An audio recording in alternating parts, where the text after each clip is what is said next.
Halo teman-teman sekalian, Bapak Ibu yang terkasih, salam sejahtera bagi kita semua. Perkenalkan nama saya Finansia Kenanga. Saya selaku salah satu mahasiswa yang berada di Universitas 17 Agustus 1945 dengan jurusan Fakultas Hukum di sini dan dosen pengampu Ibu Mega Dewi Amarwati SH MH. Dan di sini saya akan mencoba menyampaikan beberapa materi seputar ada kaitannya dengan hukum dagang, tapi kita akan lebih spesifik gitu membahas mengenai panduan sederhana legalitas bisnis dagang eceran perseorangan. Jadi kita akan bahas mengenai kalau kita mau bikin usaha dagang perseorang itu sebenarnya butuh nggak sih legalitas usahanya itu dan legalitas usahanya itu apa aja sih seperti itu. Nah, sebelum kita masuk lebih dalam mengenai materinya, saya akan coba sampaikan dulu terlebih dahulu ya, teman-teman sekalian, disclaimer ya untuk video saya pada hari ini gitu. Jadi, video ini tentunya disusun semata-mata untuk tujuan edukasi dan pembelajaran di bidang hukum dagang. Jadi, tentunya sifatnya umum dan tidak dimaksudkan sebagai nasihat hukum ya sehingga tidak dapat dijadikan dasar dalam pengambilan keputusan hukum tertentu gitu. Untuk setiap permasalahan hukumnya pasti akan memiliki karakteristik yang berbeda dan memerlukan kajian khusus sesuai fakta dan peraturan yang berlaku. Untuk itu, Bapak Ibu sekalian yang membutuhkan untuk konsultasi, tentunya harus konsultasi dengan praktisi hukum yang berwenang ya, seperti itu. Jadi saya lanjut ke materi. Untuk agenda hari ini, saya akan membahas mengenai definisi perdagangan, lalu perdagangan eceran itu apa sih, dan unsur-unsurnya perdagangan eceran itu apa aja, kemudian jenis perusahaan yang bisa dipilih dalam menjalankan usaha dagang, kemudian di sini ada lebih spesifik mengenai usaha dagang ya, Bapak Ibu sekalian. Dan di dalam usaha dagang ini ada dua hal yang akan kita bahas. Pertama definisi dan ciri-cirinya, lalu legalitas usaha, dan terakhir nanti akan saya buat kesimpulan dari materi saya pada hari ini. Ya, jadi apa itu perdagangan ya? Jadi menurut Undang-Undang 7 tahun 2014 pasal 1 ayat 1 ini tentang perdagangan ya Bapak Ibu sekalian. Jadi perdagangan ini adalah tatanan kegiatan yang terkait dengan transaksi barang dan atau jasa di dalam negeri dan melampaui batas wilayah negara. Jadi bisa ke luar negeri juga ya. Jadi kalau ada transaksi barang jasa itu tidak harus di dalam negeri, di luar negeri juga termasuk perdagangan di situ. Nah, tentunya dengan tujuan pengalihan hak atas barang dan jasa untuk memperoleh imbalan atau kompensasi. Jadi unsurnya bisa disimpulkan ada empat nih. Transaksi barang jasa di dalam maupun di luar negeri, kemudian tujuan pengalihan hak atas barang dan jasa dengan harapan nanti dapat uang ya, imbalan atau kompensasi seperti itu.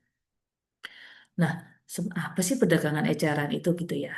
Jadi kalau kita bicara di pasal 7 Undang-Undang 7 tahun 2014 tentang perdagangan pada ayat 1 itu distribusi barang yang diperdagangkan dapat diperdagangkan secara tidak langsung dan langsung kepada konsumen oleh pelaku usaha distribusi.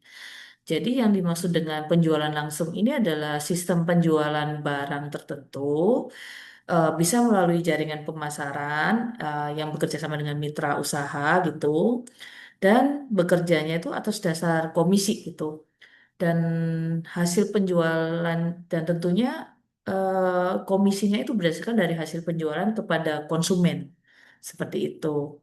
Nah, contohnya misalnya saya punya toko nih, tokonya ternyata saya pakai SPG nih untuk membantu penjualannya saya gitu. Nah, itu dan penjualannya langsung ke konsumen, sehingga itu disebut dengan penjualan langsung gitu. Nah, kalau menurut Peraturan Pemerintah 44 tahun 2022 tentang penerapan PPN dan PPNBM ya, itu juga menjelaskan nih mengenai definisi pedagang eceran ya. Jadi kalau di definisi di menurut PP itu perdagangan eceran itu adalah pengusaha kena pajak gitu yang melakukan penyerahan barang kena pajak dan atau jasa kena pajak. Jadi kembali lagi sama dengan definisi sebelumnya, penyerahannya barang atau jasa itu kepada pembeli atau penerima jasanya tersebut dengan karakteristik konsumen akhir. Jadi kunciannya adalah konsumen akhir ya, Bapak Ibu sekalian gitu. Dan transaksi perdagangannya ini bisa dilakukan juga melalui sistem elektronik gitu.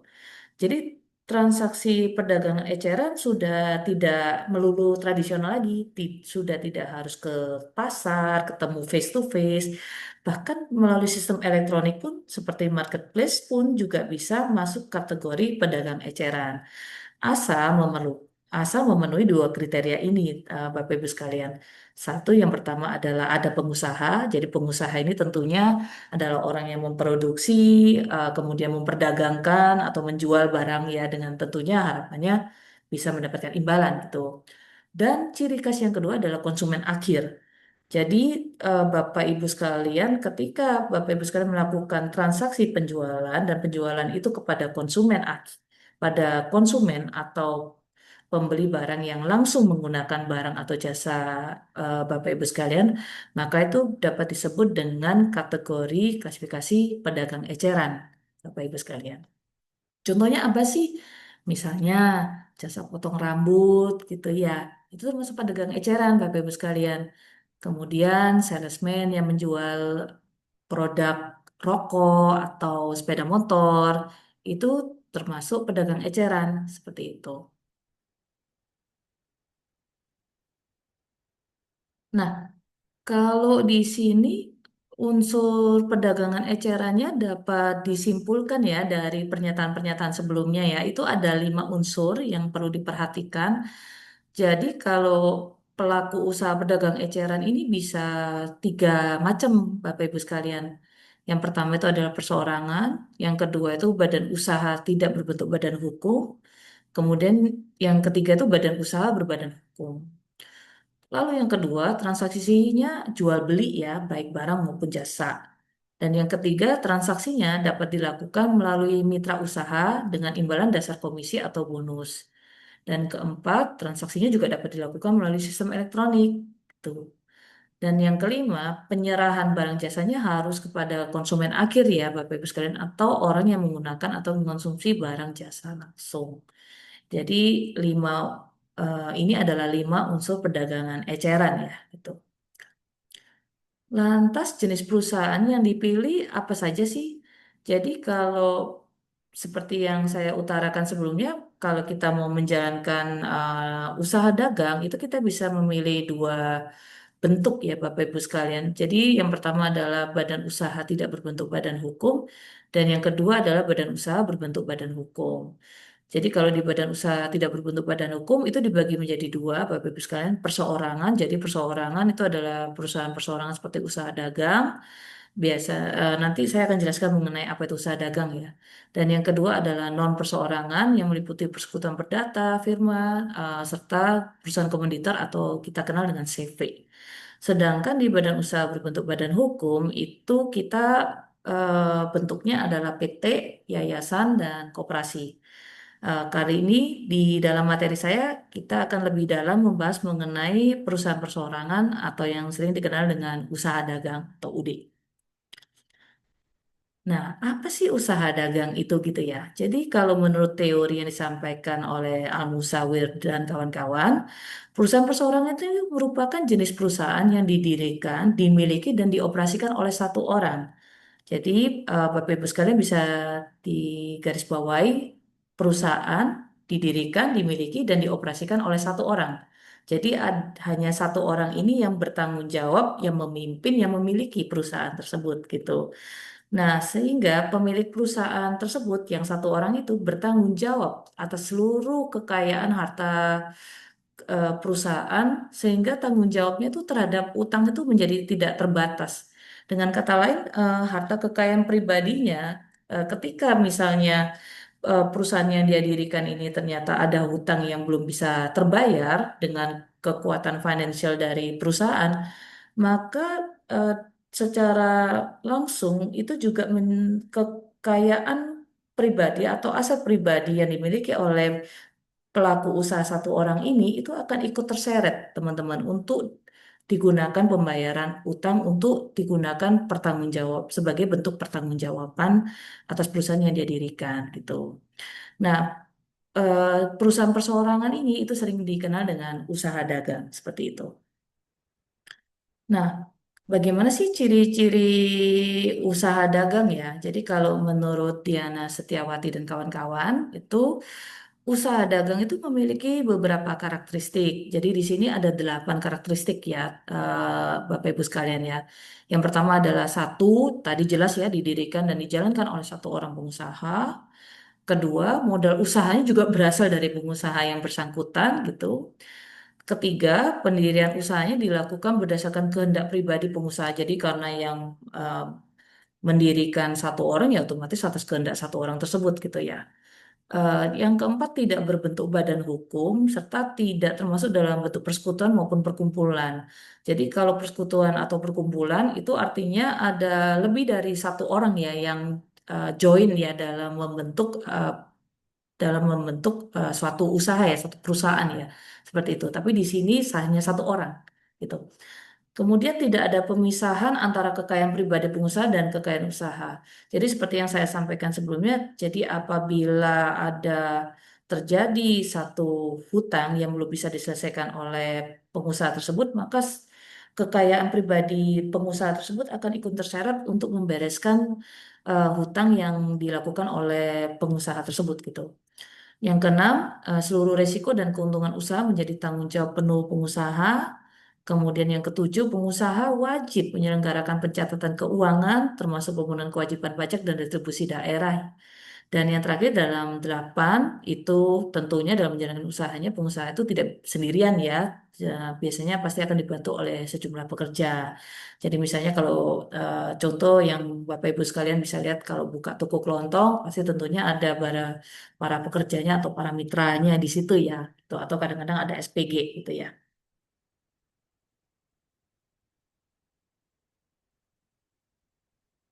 Nah, kita akan lanjut mengenai legalitas usaha gitu. Sebenarnya legalitas usaha itu apa sih gitu kan ya? Jadi kalau legalitas usaha itu adalah status pengakuan suatu badan usaha di mata pemerintah melalui dokumen dan izin resmi. Jadi dengan kata lain kalau untuk Bapak Ibu sekalian jika memiliki usaha dan ingin usahanya itu diakui di mata pemerintah, maka Bapak Ibu harus memiliki legalitas usaha gitu, harus memiliki dokumen yang menyatakan bahwa Bapak Ibu ini memang benar-benar memiliki usaha seperti itu. Nah, apa sih manfaat dari legalitas usaha itu? Jadi kalau bicara manfaatnya itu ada 5, Bapak Ibu sekalian. Yang pertama adalah bukti kepatuhan hukum, yang dimana ini sebagai bukti para pelaku usaha itu ingin menjadi warga negara yang baik dan mematuhi aturan hukum yang berlaku di Indonesia. Lalu yang kedua adalah sarana perlindungan hukum. Jadi dengan adanya legalitas usaha tentunya akan resmi terhindar dari penertiban. Jadi nanti bisa dibaca di peraturan-peraturan tertentu ya bahwa jika beberapa usaha itu tidak memiliki izin usaha itu bisa akan terkena sanksi mulai dari teguran bahkan hingga penutupan usaha seperti itu. Nah, biasanya ada pengawasan gitu dari pemerintah seperti itu. Jadi, untuk Bapak Ibu sekalian yang saat ini sedang memiliki usaha, pastikan usaha Bapak Ibu sekalian memiliki legalitas usaha. Lalu yang ketiga adalah memudahkan pengembangan bisnis. Jadi pengusaha itu bisa mendapatkan akses mudah untuk tambahan modal. Contoh Bapak Ibu sekalian misalnya pingin nih mengembangkan usaha, tapi uangnya Bapak Ibu sekalian terbatas. Bapak Ibu sekalian bisa mengajukan kredit nih ke bank gitu. Saya dengarkan juga banyak tuh ya dari bank itu menawarkan kredit usaha gitu ya. KUR ya, kredit usaha ringan gitu ya untuk membantu menambah permodalan bisnis Bapak Ibu seperti itu. Nah, untuk supaya mengajukan kredit itu tentunya biasanya dari pihak bank pasti akan membutuhkan legalitas usaha yang dimiliki oleh Bapak Ibu. Seperti itu. Nah, yang keempat adalah media promosi. Jadi tentunya konsumen jadi akan percaya ya kepada Bapak Ibu sekalian bahwa ternyata Bapak Ibu sekalian ini usahanya adalah legalitasnya sah gitu. Sehingga konsumen akan semakin yakin nih untuk beli barang atau jasa di Bapak Ibu. Dan yang kelima tentunya persyaratan keperluan bisnis ya. Jadi Bapak Ibu sekalian misalnya contoh nih Bapak punya toko spare part nih, terus Bapak pingin nih beli spare part dari distributor. Nah biasanya kalau dari distributor tentunya dari distributor spare part pasti akan meminta legalitas dari Bapak Ibu sekalian pemilik selaku pemilik usaha ya sebelum memutuskan untuk memberikan plafon gitu ya, plafon kredit ya kepada Bapak Ibu sekalian untuk bisa Bapak Ibu sekalian gunakan untuk membeli barang mereka seperti itu.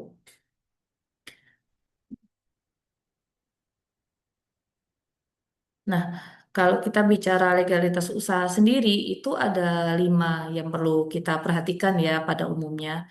Jadi yang pertama adalah nama perusahaan, yang kedua adalah nomor pokok wajib pajak, dan yang ketiga akta pendirian usaha. Ini sifatnya opsional, Bapak Ibu sekalian. Eh, untuk dalam perseorangan ya, Bapak Ibu sekalian gitu. Dan yang keempat adalah surat keterangan domisili usaha, dan yang kelima adalah perizinan berusaha. Nah, kita bicara nama perusahaan. Jadi kalau di nama perusahaan ini tentunya merupakan jati diri yang dipakai oleh perusahaan untuk menjalankan kegiatan usahanya. Nama perusahaan itu ternyata Bapak Ibu sekalian kalau menentukan nama perusahaan itu bisa menggunakan 3 cara. Yang pertama adalah berdasarkan nama pribadi pengusaha. Jadi contoh misalnya rumah makan Bu Rudi yang Bapak Ibu pernah dengar ya, Soto Cahar. Nah, itu kan nama pribadi ya gitu. Nah, itu bisa digunakan tuh. Nah, kemudian di sini juga berdasarkan jenis usaha yang dilakukan. Jadi misalnya seperti rumah makan Padang Sederhana, Yopi Salon. Jadi jelas nih bahwa usahanya adalah rumah makan. Yang satunya adalah usahanya salon, seperti itu. Kemudian yang ketiga adalah berdasarkan tujuan yang didirikannya. Contoh, toko bangunan Berkah Jaya, toko kelontong Kalijudan. Jadi disampaikan bahwa kalau saya mendirikan toko bangunan ini ya harapannya berkah jaya. Seperti itu ya. Toko kelontong Kalijudan. Berarti di sini saya mau menyampaikan bahwa toko kelontong saya ini memang benar-benar berada di posisi Kalijudan. Jadi ada tujuan gitu yang ingin disampaikan dalam penamaan perusahaan tersebut gitu. Nah, namun kalau ini sebagai catatan tambahan saja, khusus untuk perseroan terbatas, itu dalam hal nama perusahaan itu dilarang memakai nama yang sudah ada dan atau yang sudah didaftarkan di akta notaris dan berita negara. Jadi kalau perseroan terbatas itu namanya pasti tidak mungkin sama gitu. Tapi kalau untuk perseorangan namanya bisa jadi kemungkinan sama gitu.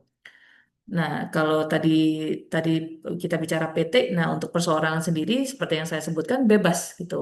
Selama nama atau bisa juga gambar logo ini belum didaftarkan sebagai merek.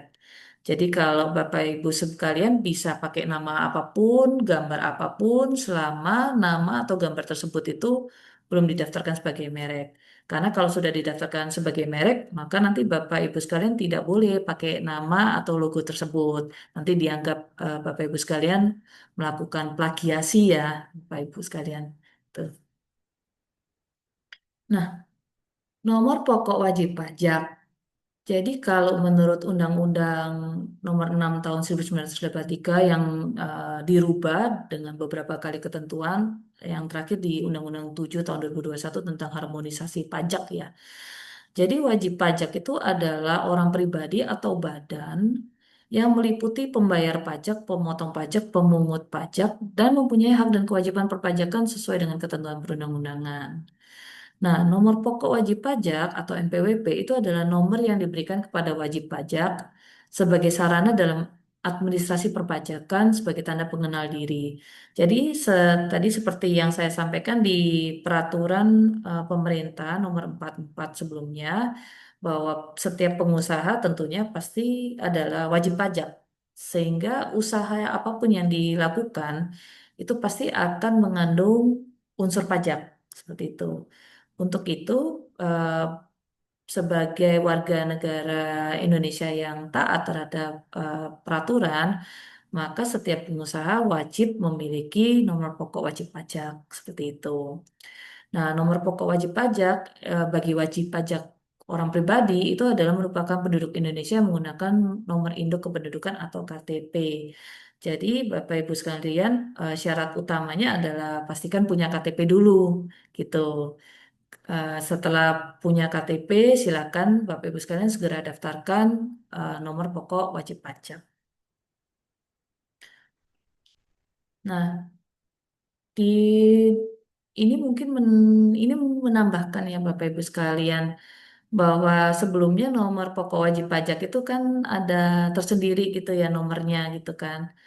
Nah, mulai tanggal 14 Juli 2022 itu wajib pajak orang pribadi itu yang merupakan penduduk Indonesia itu menggunakan nomor induk kependudukan gitu. Dan terhitung per 1 Juli 2024, wajib pajak itu menggunakan nomor induk kependudukan sebagai nomor pokok wajib pajak dengan format 16 digit. Jadi, Bapak Ibu sekalian, dalam di tahun 2025 ini gitu, nomor pokok wajib pajak sekarang dipadankan dengan KTP yang Bapak Ibu miliki gitu. Jadi sudah tidak perlu lagi nanti untuk dulu kan ada mungkin saya ulangi lagi ya. Jadi kalau di tahun 2024 ke bawah itu dulu kita masih menggunakan kartu NPWP khusus sendiri gitu ya. Jadi kartu NPWP dan kartu tanda penduduk itu waktu itu merupakan data yang terpisah. Kini sekarang telah dipadankan menjadi satu kesatuan gitu. Sehingga dengan kartu tanda penduduk itu sudah merepresent bahwa kita ini juga sebagai wajib pajak. Tapi tentunya Bapak Ibu sekalian untuk lebih jelasnya bisa segera daftar ke kantor pelayanan pajak setempat atau cek di https irek.pajak.go.id. Nah, nanti setelah Bapak Ibu sekalian lakukan pendaftaran NPWP serta pemadanan NPWP dan KTP, maka tampilannya akan seperti ini. Bapak Ibu sekalian akan mendapatkan kartu NPWP ya, dengan kartu NPWP digital ya sekarang ini ya, dengan seperti ini gitu.